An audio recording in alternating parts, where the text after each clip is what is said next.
আসসালামু আলাইকুম রাহমাতুল্লাহি ওয়া বারাকাতুহু। সুপ্রিয় সম্মানিত দর্শক শ্রোতা, আশা করি মহান রব্বুল আলামিনের দয়ায় আপনারা সকলেই ভালো আছেন। একটা কথা মনে রাখবেন, মাল দৌলত আশা খোশনসিব হওয়ার লক্ষণ নয়।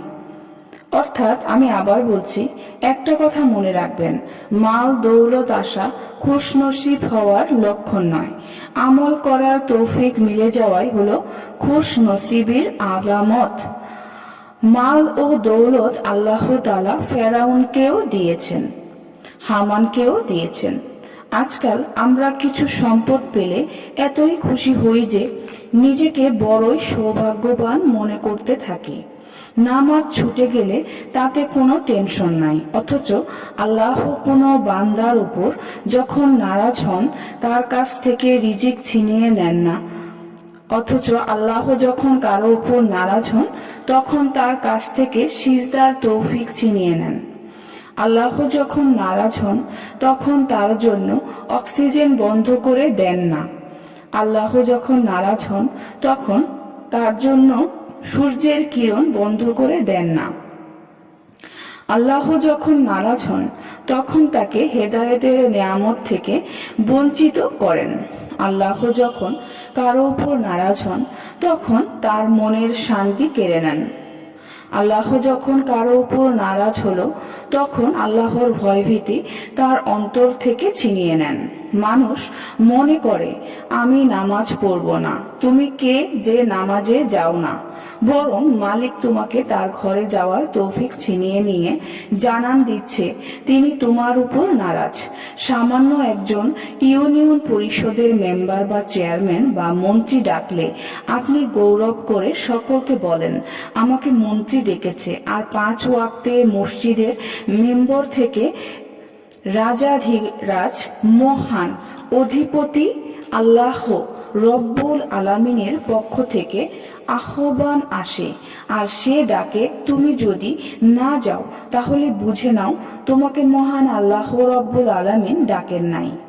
সে আওয়াজ, সে আজান তোমার কান পর্যন্ত গিয়েছে ঠিকই, কিন্তু তোমার রূহ পর্যন্ত পৌঁছেনি। আল্লাহ বলেন আমি তাদের কানের উপর পর্দা ঠেলে দেই, তাদের চোখে পর্দা ঠেলে দেই, তাদের অন্তরে পর্দা ঠেলে দেই। বান্দা বলে আমি পড়ব না। তুমি কে না পড়ার? বরং তোমার মতো নালায়েককে আল্লাহ তাআলা তার সিজদার জন্য যোগ্যই মনে করেননি।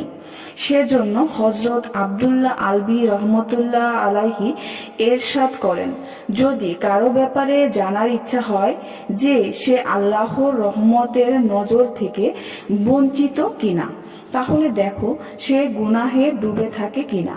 যদি গুনাহে ডুবে থাকে তাহলে বুঝে নাও সে আল্লাহর রহমতের নজর থেকে বঞ্চিত।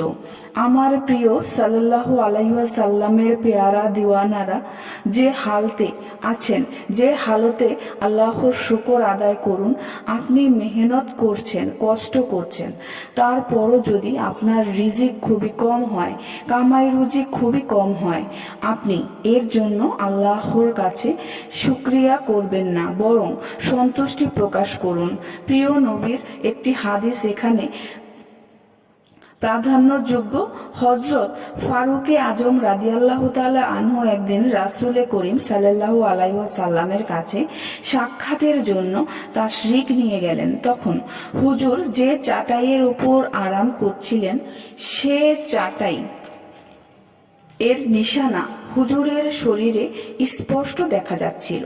ফারুকে আজম কান্না জড়িত কণ্ঠে হুজুরকে আরজ করলেন, ইয়া রাসূলুল্লাহ সাল্লাল্লাহু আলাইহি ওয়াসাল্লাম, কাইসার ও কিসবার বাদশারা বড় বড় মহলে আরামদায়ক বিছানায় ঘুমায়, আর আল্লাহ যাকে মহাব্বত করেন সে রাসূল এমন চাটাইয়ের উপর ঘুমাচ্ছে যে চাটাইয়ের নিশানা হুজুরের শরীরে দেখা যাচ্ছে। হুজুর সাল্লাল্লাহু আলাইহি ওয়াসাল্লাম বললেন, হে ওমর, কাসওয়াত কেন? তখন ফারুকে আজম আরজ করলেন, ইয়া রাসূলুল্লাহ, ইয়া রাসূলুল্লাহ, কায়সার ও কিসরার বাদশা তারা হলো আল্লাহর দুশমন। তারা এমন বিছানায় ঘুমান যা নরম ও আরামদায়ক, আর সরকার যে চাটাইয়ে ঘুমাচ্ছেন তার নিশানা আপনার শরীরে ভেসে উঠেছে। তখন হুজুর সাল্লাল্লাহু আলাইহি ওয়াসাল্লাম বিছানা থেকে উঠে বসলেন আর ফরমালেন, হে ওমর, তাদের জন্য দুনিয়া আর আমাদের জন্য আখিরাত। সেজন্য জ্ঞান সে যে দুনিয়ার জিন্দেগির জন্য পাগল হয় না, যে জ্ঞানী সে বুঝতে পারে দুনিয়া জিন্দেগি হলো ক্ষণস্থায়ী, আর এই ক্ষণস্থায়ী জিন্দেগিতে কষ্ট করে আমরা আখিরাতের জন্য যদি ভালো শস্য বপন করতে পারি তাহলে আমরা সাকসেস। সুপ্রিয় সম্মানিত দর্শক ও শ্রোতা, আশা করি ভিডিওটি ভালো লেগেছে। ভিডিওটি যদি ভালো লেগে থাকে অবশ্যই চ্যানেলটি সাবস্ক্রাইব করবেন, লাইক করবেন, কমেন্ট করবেন এবং বেশি বেশি শেয়ার করে দিবেন। সবাই ভালো থাকবেন। আল্লাহ হাফেজ।